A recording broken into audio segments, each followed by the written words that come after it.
This is another story, in the perspective of an elf guardsman. I am but a simple man. I have spent my many years thriving deep within the forest. I feel as if my elven blood runs through my veins deeper than the roots of our great trees. We are peaceful, but just and powerful. My fellow elves are almost translucent against the trees when defense is needed. Why do I know so much of this trade, you ask? I am an archer defending the gates to the city. I am one in a line of hundreds. Our desire is to protect and to defend, but this is where we differ. Our kingdom is at war with two others, the waters and the people of fire. I want them dead. It was a clear day. I asked my wife not to venture too far from the city, but she was foolish and went down the long road towards capital city. I know this. That she would be so careless. My wife entered the city, her hair spilling down her back, wrapping around her waist like exotic vines and roots. It was obvious that she belonged to the forest. The city was grand and huge. The great stone walls stood tall, casting shadows. The sun shone down harshly against the city.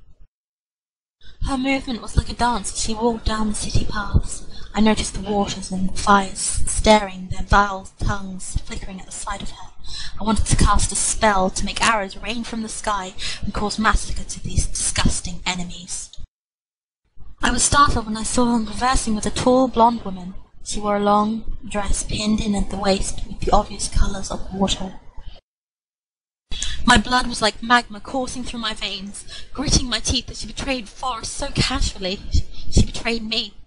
The sound of horns. From every corner the sound of a deafening chorus of siren horns. People froze and all went into panic. I could hear the screams of the weak as one of them cried, "The peace has broken."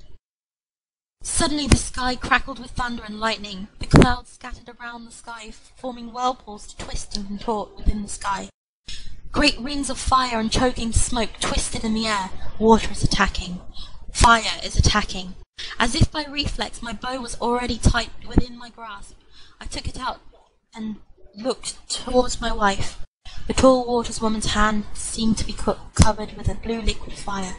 My wife merged with her background and fled to the Undercity. Slums and the black market lay down here, no safer than the war occurring above. Below here resided monsters and demons. My love was then struck by an arrow. I could not hide any longer.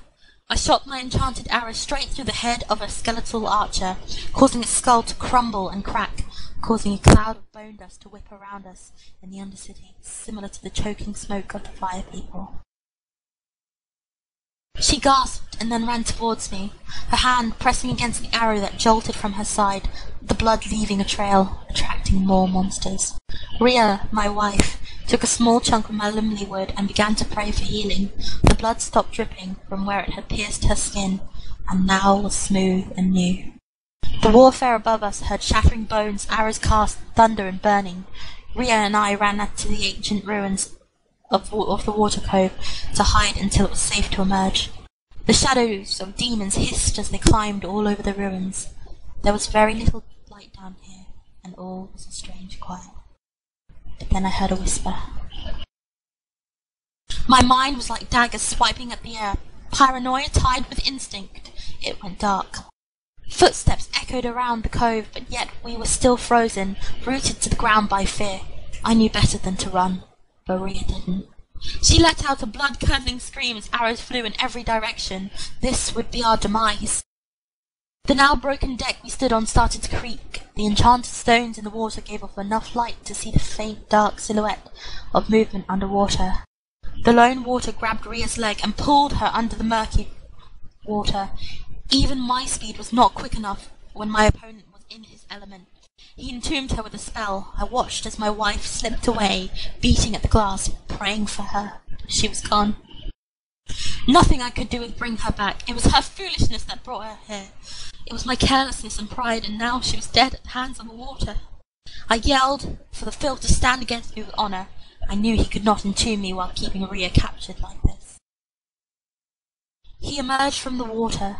His smile a dagger to the heart as words slithered out of his mouth. All is fair in love and war. I could no longer stand it. My arrows cut like a knife through the air, but blinded by rage, my aim had faltered. The water summoned lightning to burn away my arrows, so I took to the sword. Fight with honor.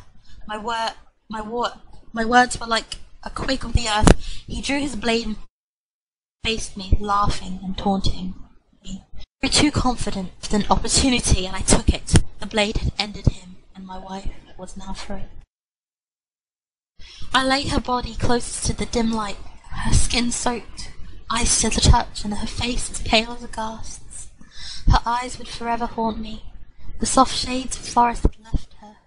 In their place was a lifeless black, like the eyes of Creeper, like the depths of darkness. I would never see my wife smile again.